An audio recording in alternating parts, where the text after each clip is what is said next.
I was writing this on the way in the car.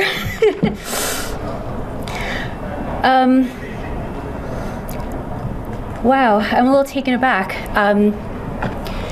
I really shouldn't be here.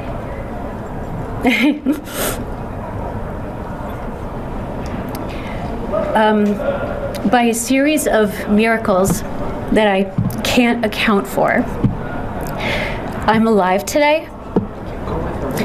Whew. On June 15th of 2022, my life was rewritten into someone else's storyline. And I was globally outed in the Wall Street Journal. I got a call that I didn't expect on the day of a very big meeting of a new job I had. And it was in front of my new bosses, and it was in front of a high-rise full of residents whose homes I was entrusted to protect. So imagine me getting a phone call I didn't expect saying that at any minute the Wall Street Journal would be publishing a story about me, Vince McMahon, and a non-disclosure agreement. I was told, if anybody asks me about this, I can't make a comment, I can't acknowledge it, I can't say I'm not okay, and if anybody approaches me, I can't acknowledge years of life to people who saw me live it. And it was like somebody set fire to my home intentionally with me still inside of it. So I blacked out and I ended up in a closet with a belt and a stool placed under a metal rod. And thank God somebody saw me and stopped it. But that is the life wreck and the mental health impact of this particular NDA. Oh my God, I wrote, stick with me, I'm going somewhere with this. Okay, so why am I here today? The people and organizations that have supported me when I was the loneliest person on planet Earth, when my life got decimated in the Wall Street Journal, with them I would not be here. And one of those people is Beth Hamilton. I read something she wrote and it helped me. And around the holidays, Thanksgiving, I reached out to thank her. And so the act of just saying thank you, like a human to human moment, a phone call, when that leads to this moment, me being here, it feels like something in history is about to play out differently. It feels like the world may be signaling it's ready to change, like when somebody shows up to talk about NDAs. Workplace safety depends on transparency, because when employees cannot speak, patterns can't be seen. When patterns can't be seen, they can't be stopped. When they can't be stopped, harm spreads. When an NDA is used to conceal dangerous behavior, it simply relocates the harm to the next employee, the next office, the next victim. No one should be required to trade silence for accountability, and no workplace should be able to become safer for an institution than the people inside of it. So for years, I have watched my life play out outside of a window, and I am serious when I tell you I went outside 10 times last year. That is the level of threat, that is the level of feeling unsafe, that is the level of power that I am on the other side of. With this NDA, I promise you, I have seen some of the worst in humanity, and I have seen some of the best colors ever in people. And that is also why I'm here. I might be leaving here the same way I arrived, which is deeply struggling, financially devastated, no family, isolated. But right now I am in a dress and I am smiling and I am standing in front of you good people who are willing to take a few minutes of your life and listen, and I thank you, because I'm about to take you on a little bit of a ride here. Okay, I mentioned coercive control in my statement originally. I want to offer that as something to help you immediately. It's a tool that somebody gave me, 6 words, coercive control. It happens in increments. It changed my life. It empowered me. Suddenly I had words, incomprehensible moments and relationships. It made sense. Why questions suddenly were not like, they didn't sting. They were just something I wasn't about to answer because I understood person-to-person relationships, person to workplace, and person to world. Seriously, turn on CNN and just use a coercive control tactic and, point it out. So, with this one NDA, as I said, there are a lot of people living and working. This one broke the hamster wheel. For whatever you do going forward, the decisions that you make, let this be your number one cautionary tale of what you do not want under an NDA. There are, just as an example, 5, we'll call them intersections, lanes of traffic associated with a federal criminal investigation by the DOJ. You have an SEC investigation with criminal penalties. You have a shareholder derivative suit with a trial scheduled for June. You have a Second Circuit decision about the crime fraud exception that resulted in a loss of attorney-client privilege, and my civil suit. My God, that's one big pileup. So this NDA was a tool that Vince could use to justify anything while I remained in a system of exploitation and actually in a position for anyone to exploit me. So in June 2022, actions and reactions told us a lot about who people are, what an environment is like, and whether we are safe. The company reached out and requested that I make a joint statement that this was a consensual relationship and that they wanted to know this to the extent that I needed or wanted something, aka more money on the table. I refused.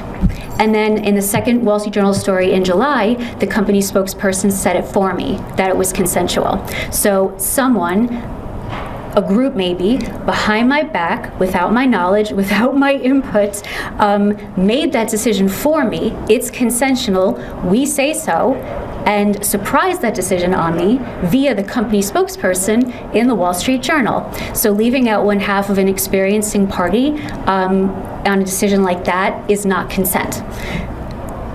The company publicly announced an investigation, and I was given permission to participate in it.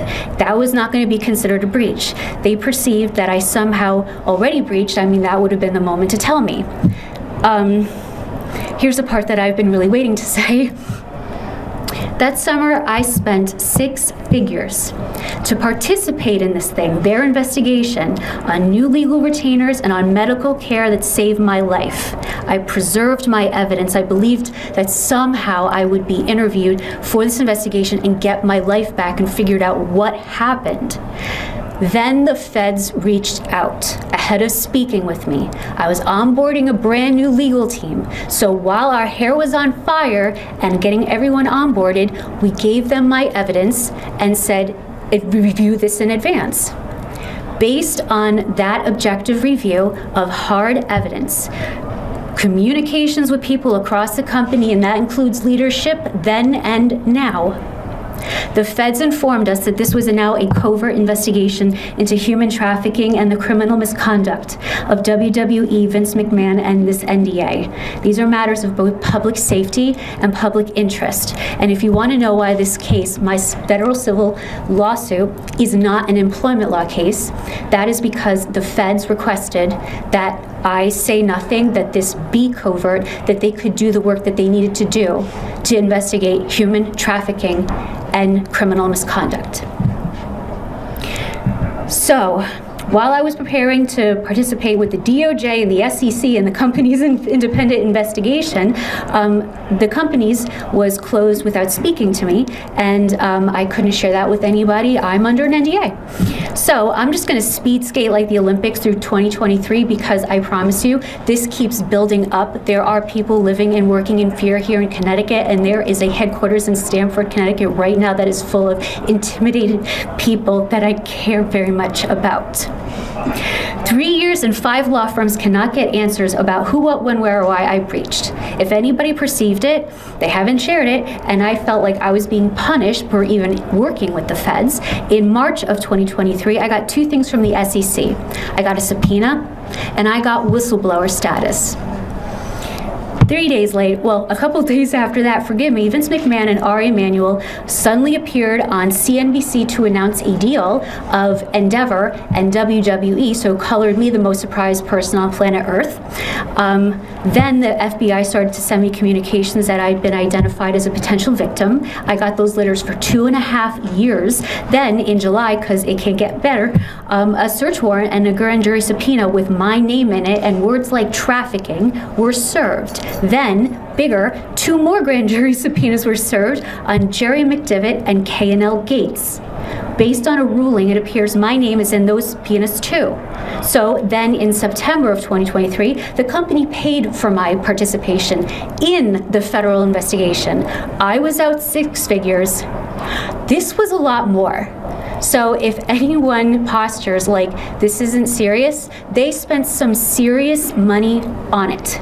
So I don't know how many more red flags you need, but going into 2024, when I filed my federal civil lawsuit at the last conceivable second, because I really didn't want to do this, I knew what I would be about to throw my life into, but I have been dragged in by this NDA into a federal investigation, the SEC, all the consequences, all the things that have happened that have made my life so small and isolated.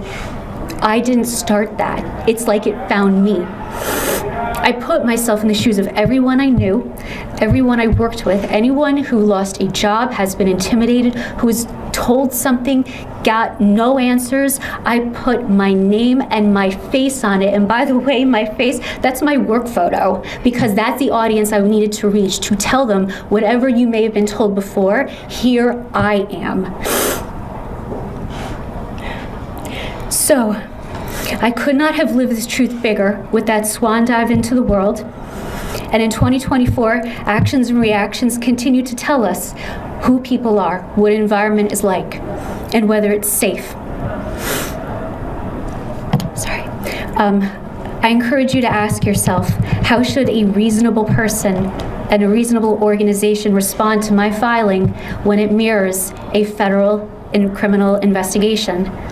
2 examples, and keep in mind, these are corporate leaders who knew me by name, by face, by office location, by emails, by text, by casual conversation.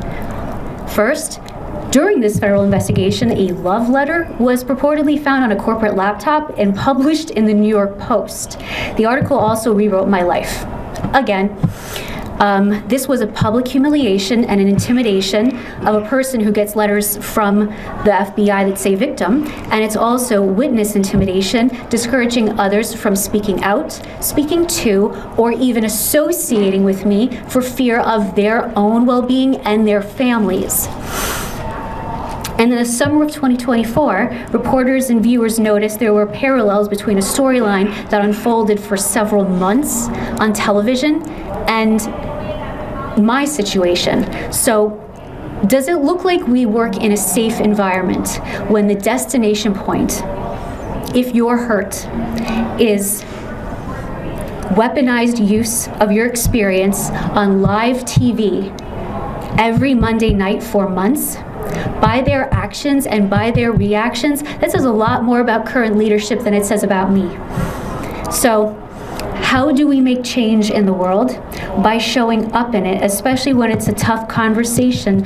To the board of TKO, if you didn't know this part of your origin story, now you know. I hope you will have conversations with us. I will hope you have conversations amongst yourselves, and I hope that you don't rely on old instincts with new insight. All of you have some say in how my life turns out from here, including how quickly I may be able to move on and find help and healing. And leadership perhaps means stepping into the unknown, listening and discussing things, even when they're hard, being willing to take first steps like we are all right now here today. I mean, this is the second time I've ever even spoken about this. I would have thought there would be one more time by now, right? But it's been the feds and you, so thank you. And in conclusion, because speaking of healing, there are organizations like the Alliance who are willing to help people like me. And I'm committed to paying it forward and supporting others as they have supported me. I hope this time has helped to enlighten and educate and empower you in service of clarity that lead to dignified and productive conversations that create solutions. And when the right people meet at the right time for the right reasons, mountains can move. We're already taking steps forward today. The people in this room, the people listening, and we're all working forward to evolve, to create something safer and break the cycles that have caused so much fear and so much hurt and so much loss and grief for far too long. On a positive note, I want to say thank you for your time. I look forward to speaking with you, and I look forward to working with you.